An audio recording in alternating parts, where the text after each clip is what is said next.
Tere teile, armsad inimesed! Minu tänane teema on siis vabaduse ja vastutustunde kasvatus. Ja see on teema, mis on mind tegelikult huvitanud aastaid ja täpsemalt aastast 2000. Nimelt siis sai minust olude sunnil kõigepealt õppejuhataja ja mõne aja pärast koolijuht. Ja 2 aasta jooksul tuli praktiliselt iga päev kokku puutuda väga raskete teismelistega. Kuna see oli maakool, ei olnud psühholoogi ja paljusid selliseid inimesi, kes tänasel päeval on koolis ja aitavad tegeleda raskete lastega. Ja raskete lastega töötamise kaudu ma hakkasin huvi tundma nende kodu, nende kasvatuse vastu. Aeg läks edasi 2003 kuni 2004 tuli mul kureerida lasteaedu. Ja töötasin haridusnõunikuna ja jälle seesama probleem. Juba lasteaedades 5-6 aastased poisid väga raske käitumisega. Ja sa näed, et nendest kasvavad suure tõenäolisega täpselt sellised teismelised, kellega oli mul siis vaja tegeleda mõned aastad tagasi. Ja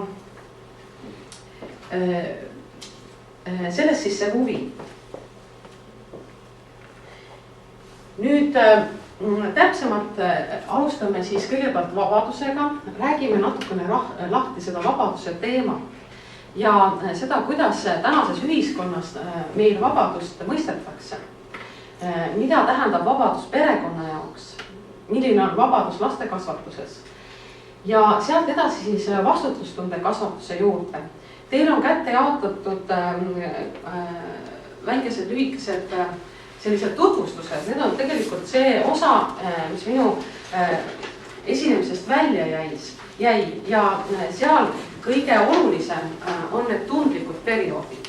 Seal lõpus on nagu selline skeem, kus siis on näidatud ära, millal lapsel on tundlikud perioodid ja see on võib-olla tänase esinemise kõige huvitavam osa.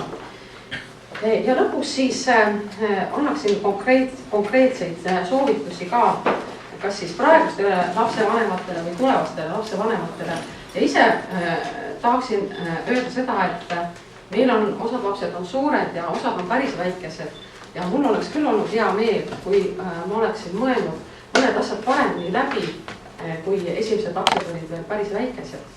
Ja selles suhtes ma loodan, et sellest esinemisest on ka praktilist kasu. Kõigepealt siis nagu eelpool öeldud, on see teema praegu eriti aktuaalne. Vabaduse ja vastutustunde kasvatus, see muutub iga päevaga üha aktuaalsemaks.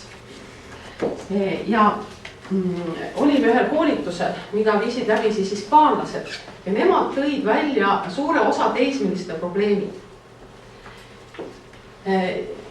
Ja kui te need läbi loete, siis ilmselt te nõustute sellega, et need on tänase meie ühiskonna suure osa teismeliste probleemid täpselt samamoodi.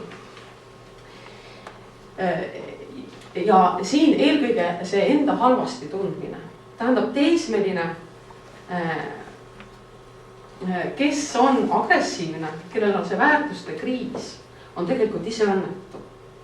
Ja kui meie oma lastes aitame kujundada kindlaid väärtusi, kui me lapsevanemana aitame kaasa lapse parema iseloomu kujunemisele, siis tegelikult meie lapsed on õnnelikumad ja see ei ole liialdus, see ei ole lihtsalt mingisugune ilus lause, vaid see on reaalselt nii.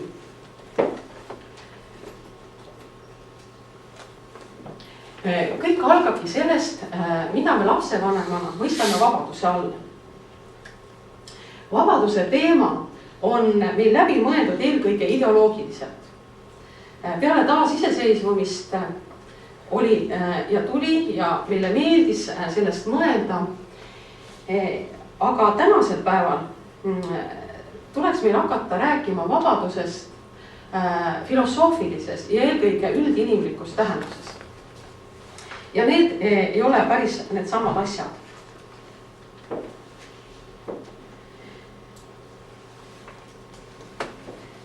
nii, filosoofiliselt jaotatakse siis vabadus kaheks ja ma just alustangi negatiivsest vabadusest, sellepärast et paraku see on meil tuttavam.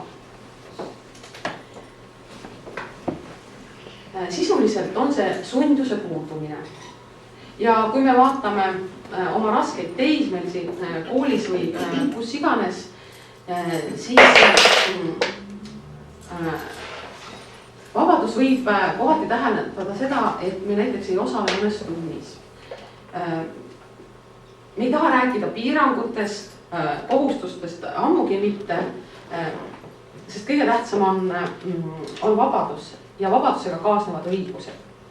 Negatiivne vabadus, selline määratlus sai siis alguse suhteliselt hiljuti, võrreldes siis positiivse vabadusega, millest tuleb natukene hiljem juttu. Aga nüüd mul oleks selline palve, et te loeksite läbi anarhistliku vabaduse käsitluse.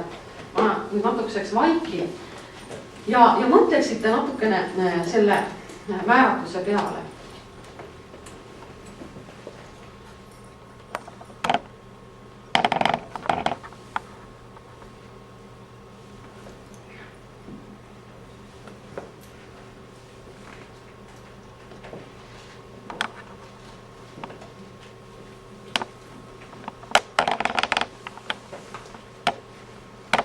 Nii, siin need 3 asja.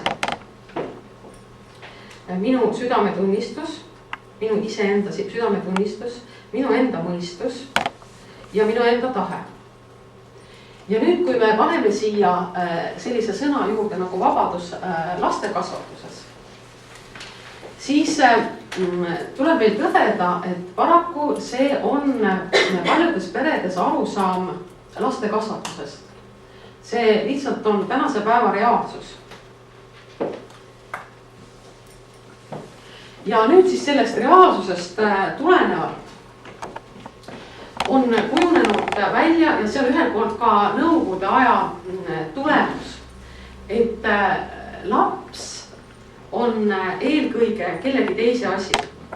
Vanematel ei ole aega, see on muidugi üks põhjus, aga see on ka suhtumise asi. Ja teine, mis võib-olla tundub imelik, on kõige tähtsam on intellektuaalne areng. Aga just seetõttu, et kõrvale jääb see kasvatuse osa, tahte areng. Ja ühel koolitusel, kui me olime, siis visati õhku küsimus, miks lapsevanemad ei tule koolitustele, mis on mõeldud väga väikeste laste jaoks. Ja vastus oli see, õppejuhataja väitis, et põhjus on see, et nad arvavad, et lapses on peaaegu kõik kaasa sündinud. Kõik on pärilik ja lapse iseloomu saab vähe muuta.